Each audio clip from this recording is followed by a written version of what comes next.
প্রকাশ Gupta fashion mobile store থেকে। আজকে আমরা গেছিলাম মধ্যমগ্রাম। আমাদের একটা কাস্টমার ফোন নিয়েছিল X300, তাকে আমরা ডেলিভারি করতে গেছিলাম। আসার টাইমে উজ্জ্বলদার বিরিয়ানি রাস্তার মধ্যে ছিল, তো আমরা বন্ধুরা উজ্জ্বলদার বিরিয়ানি নিয়ে এসেছি। আমি কোনো ফুড ব্লগিং করছি না, খালি এটা আমরা আপনাদেরকে টেস্ট করবো কীরকম লেগেছে। আমি প্রথমবার এটা খাবো, আমি আজ পর্যন্ত উজ্জ্বলদার বিরিয়ানি খাইনি। দেখে নেন উজ্জ্বলদার বিরিয়ানি। চলো বন্ধুরা এটাকে খোলা যাক, টেস্ট করা যাক।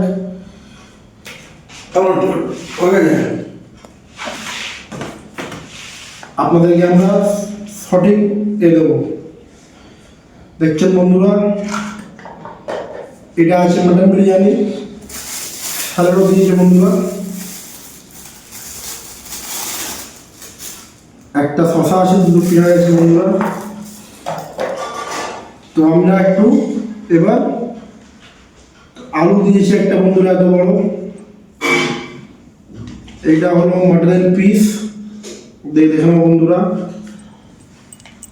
এটা রাইস। তো এবার টেস্ট করা হোক কেমন দিয়েছে। একটু আলুটা ভাঙলাম, একটু এবার টেস্ট করা হোক।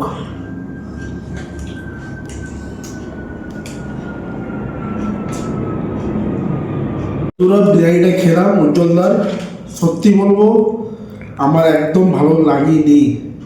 মানে এরকম জঘন্য বিরিয়ানি আমি জীবনে খাইনি।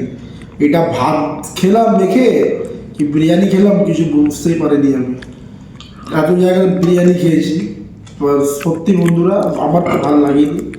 আপনাদের মানে যার নাম শুনেছিলাম, ফেসবুকে যা দেখেছিলাম, ইউটিউবে যা দেখেছিলাম, উজ্জ্বলদা লাইফে ফার্স্ট টাইম খেলাম, একদম জঘন্য। আমি তো মানে কি আর বলবো, খাইনি। এর মধ্যে সব রাখা রয়েছে, অর্ধেক সব ফেলে দিয়েছি। ঠিক